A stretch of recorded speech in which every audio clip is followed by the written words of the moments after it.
हम आपको दो खबरें दिखाएंगे और दोनों खबरें भारत के युवाओं के लिए हैं। तो अब पहली खबर देखिए। इसमें हम आपका परिचय एक ऐसी कंपनी से कराएंगे जो दुनिया के 188 देशों की अर्थव्यवस्था से भी बड़ी है। इस कंपनी का नाम है एनवीडिया। एनवीडिया एक कंपनी की बजाय अगर आज एक देश होती तो अर्थव्यवस्था के मामले में भारत के बाद दुनिया का यह 5वां सबसे बड़ा देश होता अगर एनवीडिया एक देश होती तो।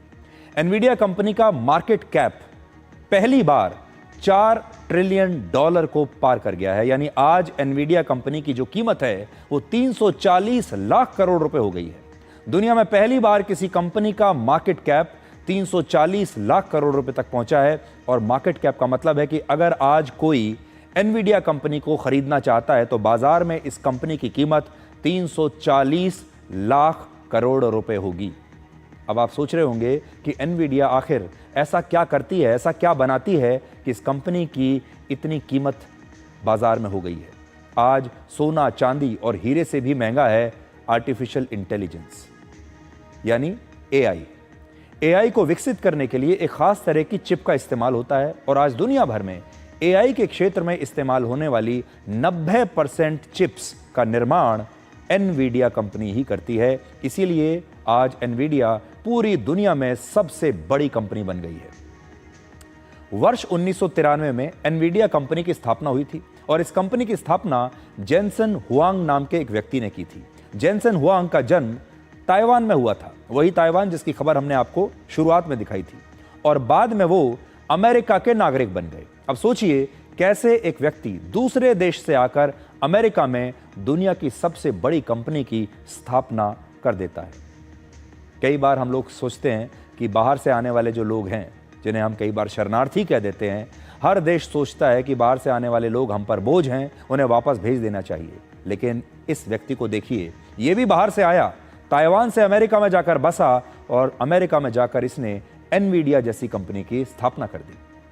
और एक बड़ा दिलचस्प तुलना हम आपको दिखाते हैं। अगर एनवीडिया की तुलना आप भारत की अर्थव्यवस्था से करें तो क्या दिखाई देगा।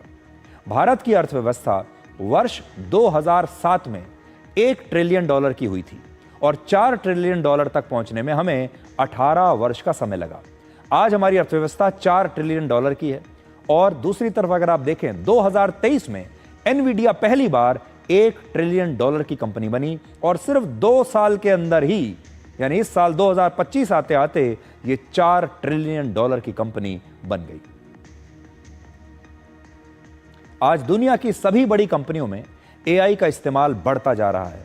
आज से 15 साल पहले जिन लोगों को कंप्यूटर की जानकारी थी उन लोगों की सैलरी ज्यादा हुआ करती थी और लोग कहते थे कि कंप्यूटर इंसानों की नौकरियां ले लेगा। फिर कंप्यूटर का दौर आया। आज समय ऐसा है जब हर व्यक्ति कंप्यूटर का इस्तेमाल करता है। आपके फोन में कंप्यूटर लगा हुआ है। फोन भी एक छोटा मोटा एक पोर्टेबल कंप्यूटर है और कंप्यूटर इस्तेमाल करना आज कोई बड़ी बात नहीं है, हर आदमी इस्तेमाल कर रहा है। अब वही स्थिति एआई की होने वाली है और जिन लोगों को एआई की जानकारी है, जो लोग एआई का इस्तेमाल करना जानते हैं, उन लोगों की नौकरियां बची रहेंगी। सिर्फ बची ही नहीं रहेंगी बल्कि उनकी तनख्वाहें भी बहुत ज्यादा रहेंगी। तो बहुत सारे लोग कहते हैं कि एआई इंसानों की नौकरी ले लेगा, लेकिन हम ये कहना चाहते हैं आज आपको कि अब इस दुनिया में 2 प्रकार के लोग होंगे। एक वो जो एआई का इस्तेमाल करना नहीं जानते और एक वो जो एआई का इस्तेमाल करना जानते हैं। जो लोग एआई का इस्तेमाल करना जानते हैं उनकी नौकरियां बची रहेंगी और जो नहीं जानते उनकी नौकरियां चली जाएंगी। और ये नौकरी एआई नहीं बल्कि एआई को जानने वाले इंसान दूसरे इंसानों की नौकरी ले लेंगे और उन्हीं की तनख्वाहें भी आगे बढ़ेंगी, उन्हीं की, आप समझिए, भविष्य भी उन्हीं का है। एक और रिपोर्ट के मुताबिक एआई जानने वाले लोगों की सैलरी उन लोगों की तुलना में 56% ज्यादा है जो एआई नहीं जानते। जिन कंपनियों में एआई का इस्तेमाल बढ़ रहा है उन कंपनियों की आमदनी 3 गुना बढ़ गई। आज दुनिया की सभी इंडस्ट्रीज में एआई का प्रयोग हो रहा है। अब पारंपरिक नौकरियां जैसे हार्डवेयर का काम या फिर कॉलेजों में एक जो केवल ग्रेजुएशन कर लेना ही पर्याप्त नहीं है। अब स्थितियां बदल रही हैं। आज अच्छी सैलरी के लिए एआई की जानकारी होना आवश्यक है। इसलिए हमारे युवाओं को आज हम ये कहना चाहेंगे कि अब पारंपरिक पढ़ाई के दिन चले गए। अब आपको भविष्य के बारे में सोचना होगा और भविष्य है एआई का। और एआई पर अगर आप अपना ध्यान केंद्रित करेंगे, एआई के बारे में और ज़्यादा पढ़ाई करेंगे तो आपकी नौकरी भी अच्छी होगी और तनख्वाह भी अच्छी होगी। एक उदाहरण देखिए, त्रपित बंसल आईआईटी कानपुर से ग्रेजुएट हैं और एआई रिसर्चर हैं और इसी महीने उन्होंने मेटा में नौकरी करने के लिए 854 करोड़ रुपए का पैकेज लिया है। इस व्यक्ति की जो तस्वीर आप देख रहे हैं, इनकी जो तनख्वाह है, नई तनख्वाह, वो 854 करोड़ रुपए के आसपास है।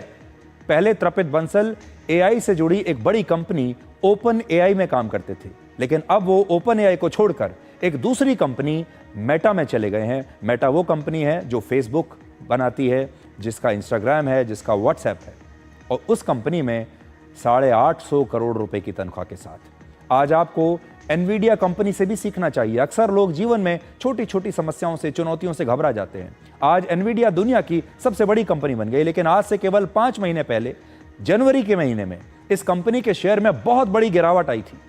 एक दिन में 50 लाख करोड़ रुपए से ज्यादा का नुकसान इस कंपनी को हुआ और ये एक दिन में आज तक के इतिहास में किसी कंपनी को हुआ सबसे बड़ा नुकसान था। जनवरी के महीने में चीन की एक कंपनी डीप सीक ने एक नए एआई टूल की घोषणा की। इसके बाद एनवीडिया के शेयर में 17% की गिरावट आ गई और उस समय पूरी दुनिया में यह चर्चा होने लगी कि एनवीडिया को चीन की कंपनी से बहुत गंभीर चुनौती मिलेगी और चीन का ये जो डीप सीक है, ये एनवीडिया को पीट देगा। लेकिन एनवीडिया ने अपने काम पर फोकस रखा और आज एक बार वो दुनिया की सबसे बड़ी कंपनी बन चुकी है।